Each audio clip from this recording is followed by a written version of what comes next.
Apakah Anda memiliki rekening di bank yang tak pernah digunakan untuk bertransaksi dalam jangka waktu lama? Jika iya, maka bisa saja rekening menganggur Anda dibekukan oleh Pusat Pelaporan dan Analisis Transaksi Keuangan atau PPATK. PPATK menyebut menghentikan sementara rekening menganggur atau dorman untuk melindungi nasabah. Tapi rekening dorman itu adalah rekening yang tidak aktif dalam waktu tertentu. Dan PPATK melihat waktu ke waktu itu tren rekening dorman itu cukup masif ya. Dan juga cukup masif digunakan untuk tindak kejahatan. Maka dari itu, dari 1 juta rekening yang kita analisis, yang kita periksa, itu lebih dari 150.000 rekening digunakan untuk kejahatan dan bentuk perlindungan kepada nasabah, kepada masyarakat ya. Tentu kepada saudara-saudara kita, agar mereka terhindar dari tindak pidana kejahatannya. Karena fakta di lapangan itu banyak sekali ya, saudara-saudara kita itu pemilik sah rekening, tapi rekeningnya digunakan untuk kejahatan. Lalu ketika ada proses hukum, dia yang bolak-balik dipanggil oleh penyidik. Kan berapa banyak effort yang dia keluarkan? Waktu, tenaga, uang gitu kan. Data PPATK bilang ada 140.000 lebih rekening dorman yang membuka celah digunakan untuk kejahatan. Respon pembekuan rekening menganggur, Menko Polhukam Budi Gunawan menyebut pemerintah bakal memastikan dana masyarakat tetap dijamin. Kemenko Polhukam akan berkoordinasi dengan PPATK dan stakeholder terkait untuk menjaga dan melindungi masyarakat atas dana yang dimiliki dan simpan di perbankan, kata Budi Gunawan dalam siaran persnya. PPATK sebelumnya mengungkap rekening dorman atau yang tidak digunakan dalam jangka waktu lama rawan disalahgunakan, misalnya untuk transaksi tindak pidana hingga korupsi. Namun di sisi lain, masyarakat juga perlu mendapat penjelasan lebih utuh soal pembekuan rekening mereka yang tak aktif, agar hak masyarakat untuk mengelola rekening banknya sendiri tidak tercederai. Tim Liputan Kompas TV. Saudara, PPATK bilang akan memblokir sementara sejumlah rekening bank yang tidak menunjukkan aktivitas transaksi selama 3 bulan atau lebih. Kemudian bagaimana dampaknya kepada masyarakat? Kita akan tanyakan langsung kepada salah satu warga yang terkena blokir PPATK, Nur Azizah. Selamat pagi, Mbak Azizah. Selamat pagi, Mas. Ya, Mbak Azizah, boleh diceritakan nggak Mbak, ini kira-kira waktu itu kapan kemudian Mbak Azizah tahu rekeningnya diblokir, kemudian ini dari mana taunya Mbak? Ya, saya sebagai nasabah salah satu bank, terus pada hari Rabu, tepatnya tanggal 16 Juli, jam setengah 12 siang tuh saya dapat transferan BSU tahap 4. Nah, sorenya jam 5-an gitu, malah dapat email dari akun nama banknya, lalu newsletter yang memberitahukan kalau rekening saya itu telah dilakukan penghentian sementara. Di email itu tuh di bawah surat pemberitahuan itu tuh bahkan disertakan form bisa klik di sini. Nah, menurut saya kok jadi kayak nggak sejalan ya antara kebijakan dan implementasinya. Pertama karena meski sudah mendapat pemberitahuan telah dilakukan penghentian sementara, tapi faktanya rekening saya masih bisa digunakan sampai saat ini. Semalam saat dihubungi tim Kompas TV, bahkan saya memastikan lagi nih apakah masih bisa melakukan cek saldo lewat mobile banking, dan ternyata masih bisa. Ini bukan berarti saya nantangin loh ya, tapi faktanya ini yang saya alami gitu. Oke, tapi ketika Ya. kemudian dapat notif dari PPATK itu tadi Mbak, kira-kira selain cek saldo bisa yang lain nggak Mbak? Transfer bisa, nerima bisa? Pengambilan juga masih bisa kok Masih saya bisa? lakukan di tanggal 17 juga saya masih bisa melakukan tarik tunai. Nah, yang saya khawatirkan sih sebenarnya ada form di bawah surat pemberitahuan ya yang sepertinya justru mengarahkan saya untuk klik di sana. Nah, ini nih saya tuh sempat curiga di awalnya, wah jangan-jangan ini phishing karena kan kok diarahkan untuk klik satu form yang saya nggak tahu itu form apa, makanya begitu baca surat pemberitahuan itu saya langsung membuangnya ke trashback ya, dan akhirnya saya melakukan aktivitas untuk cek lagi di mobile bankingnya dan ternyata masih bisa kok dilakukan. Oke, ini Makanya kan jadi kayak Mbak Aziza Kayak, masih bisa melakukan semua aktivitas perbankan gitu lewat mm-mm. m-banking. Kemudian Mbak Aziza sempat nggak mencoba untuk menghubungi pihak PPATK atau misalnya menghubungi pihak bank untuk memastikan ini benar nggak sih rekening saya kena blokir gitu?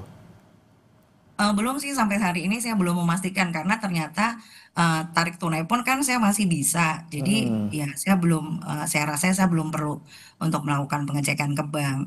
Oke, tapi Mbak Aziza kalau kita trace back ke belakang gitu ya, sebenarnya ini rekeningnya Mbak Aziza ini adalah rekening yang utama atau rekening secondary gitu Mbak? Dulu waktu masih kerja di perusahaan ini jadi rekening utama ya, tapi setelah saya bekerja sebagai freelancer ini jadi ya masih jadi rekening utama yang artinya kan sekarang juga ya keluar masuknya nggak begitu aktif karena sekarang setelah saya juga bergabung di salah satu pekerjaan yang baru ada rekening utama di luar rekening ini di luar rekening yang plat merah. Jadi ini akhirnya jadi secondary sih. Nah, Hmm. sebenarnya udah ya hampir 2 tahun lah. Cuman kan keluar masuknya juga ya kalau ada job-joban aja sih. Oh, kira-kira Yang berapa rutin. lama frekuensinya ketika ada transaksi di rekening Mbak yang secondary ini? Apa misalnya bisa dipastikan setiap bulan ada atau 3 bulan sekali gitu, Mbak?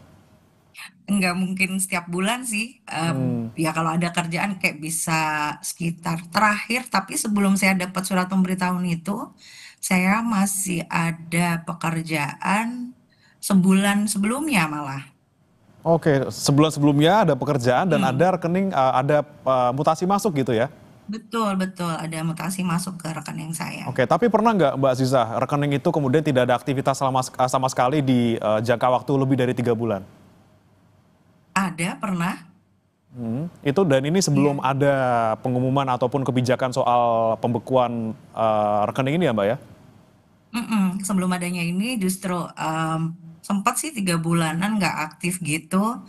Terus terakhir itu ya yang sebulan sebelum ada pemberitahuan.